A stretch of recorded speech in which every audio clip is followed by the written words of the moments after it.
Yay! What's going on? So today I wanted to talk about how do you pay your bills? And really what I want to discuss is there's different ways to pay your bills. I know it sounds like obviously like money, you use money, but where's that money coming from? And so to get right into it, the difference between the rich and the poor is how they pay their bills. Shout out to like Rich Dad, Poor Dad. This is where I learned this principle and it has been life-changing for me. If you follow me, I have some vending machines, I have an Airbnb, I have a screen print and embroidery business, and it comes from that book, Rich Dad, Poor Dad, and why I ask, how do you pay your bills? And specifically, because I wrote a book, I'm going to be focusing on the vending machine aspect of it and why that's important. And so let's get into it. How do you pay your bills? And so poor people, and we've all done this, and there's nothing wrong in the beginning of your journey. You're going to actually have to do it like this. But poor people pay their bills by going to work, taking that money, and paying bills. And a lot of times what happens is they have nothing left at the end of the month or very minimal. What rich people do is they work in the beginning, they take a percent of what they make, 10 to 40%, and they put it in a savings account, not for a rainy day, but specifically to buy businesses. This is what I did. And then what they do is they purchase businesses. An example for me is I'm purchasing a vending machine business. I paid $88,000. It was a little bit more, but some stuff happened. I paid $88,000 for a vending machine business, but that business will generate about $50,000 to $60,000 per year, about $30,000 per year in profits. What's cool about it is that I can pay someone to run that route, and that is automatic cash flow. And so back to the question, how do you pay your bills? And so the poor person at the end of the month has nothing. And so for me, I will be able to actually do both because I could still work a job if I wanted to, and I can continue to take a percent because I'm still young. I don't need to retire yet. I could take a percent of that income and continue to purchase more and more and more businesses, but I don't have to work those businesses. And so if I was to stop, I would still have cash flow of $30,000 coming and paying my bills. That could be my rent, that could be my car payment. And as I continue to work, I'm going to buy more and more and more machines. And financial freedom is where your businesses or your assets pay for your liabilities, or they just pay for your bills. And so that's why the question is, how do you pay your bills? And so what I suggest is going to work. Like for me, I'll just give some real life examples on how I pay my bills.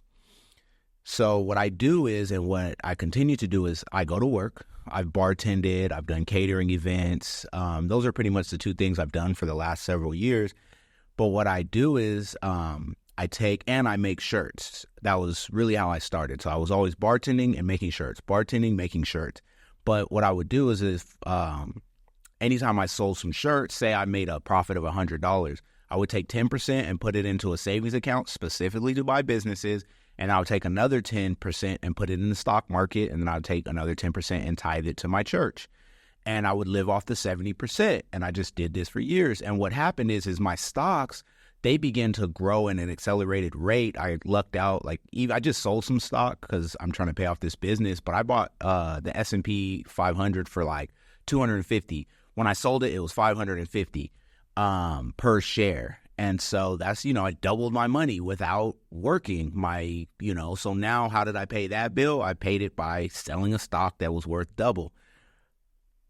But what I'm trying to say is a lot of people don't put if they save money, it's for a trip or it's for this or it's for that. And what I'm encouraging you to do is save for a business or for a side hustle. And the reason I put some in savings is because stocks aren't guaranteed and because you just want to have liquid cash flow. But it was always to buy businesses because once you have a big enough business that cash flows, you no longer have to work. And that's really the end of this game is being financially free. A lot of people say you need, 5 million, 10 million in the bank to be financially free. I agree with some of those figures. If you see what's going on, like the price of house, the price of gas, the price of cars, you don't want to be in a perpetual state of debt, but I don't want to get off topic.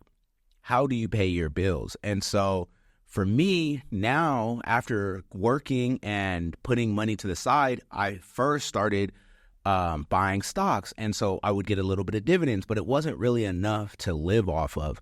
And so, but those accounts kept growing and growing, and the dividends taught me that, okay, money can make money. Then I purchased an Airbnb, and that was my first taste of like cash flow success, because, you know, we put $6,000 into an Airbnb, but now it's cash flowing. I subleased them. I didn't own them, but they started cash flowing $1,000 a month. At one point I had 5 of them, and I didn't have to really do anything. I would just check people in.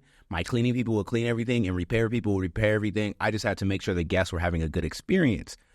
So I was able to pay my bills. We'll say I made $5,000 for 5 hours of work. So I was making $1,000 per hour at one point. This is during the pandemic when everyone was traveling crazy. I only have one Airbnb now in LA.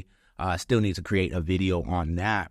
But I was able to pay my bills. I had invested money, and I was able to pay my bills from those investment properties, not from going to work and working. I actually had my son at this time, and I was able to stay home with him. And we have a crazy great relationship because I spent the first 8 to 9 months with him every single day. From the time he woke up till about 5 or 6 when his mom got home from work, I was with him. But it was because I had this thinking. And where did the money come from? It came from me working and putting that money to the side. And then when the opportunity presented itself, I had the capital and I was able to invest. Fast forward, I got involved in the vending machine business. And it's the same thing. I had enough to put a down payment on this business. I'm paying its owner finance, and so I'm paying off the owner. But once it's paid off, I'm going to have, anything can happen at any time, but I will have cash flow. And so instead of me going to work and working all year, and then at the end of the year I made $30K, all I have to do is train a staff, check on the staff, do, my taxes and stuff like that.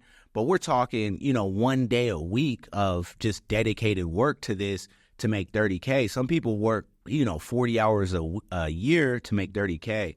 So that's why I really wrote my book, is how to get involved in the vending machine business. It's called Cracking the Code, 7 Steps to Unlocking Vending Machine Profits. The reason I wrote that is because I want people to know how to purchase businesses. One of the things that I truly wish that I would have known when I was younger is how to purchase a business. Because if I would have started buying vending machines, you can buy a route for $6,000 and it cash flows $6,000. That's $3,000 a year. Anybody should be able to come up with $6,000 a year. And if you just, after 5 years, you already worked 5 years. Do you have anything to show for your last 5 years? So imagine if you bought one route every year, that would be 6 times 5 is, what is that, 30? So that would be $30,000 a year in cash flow that you'd be doing. That'd be about $15,000 a year. But who here couldn't use an extra $15,000 a year in profits? Everyone. And you could have a staff working that. So you could literally probably make $10,000, $12,000 a year and work minimal. And it's like with those types of routes, you only have to go twice a month. So you can make $15,000 a year working 2 days a week. 2 days a month, technically, like 2 full days a month.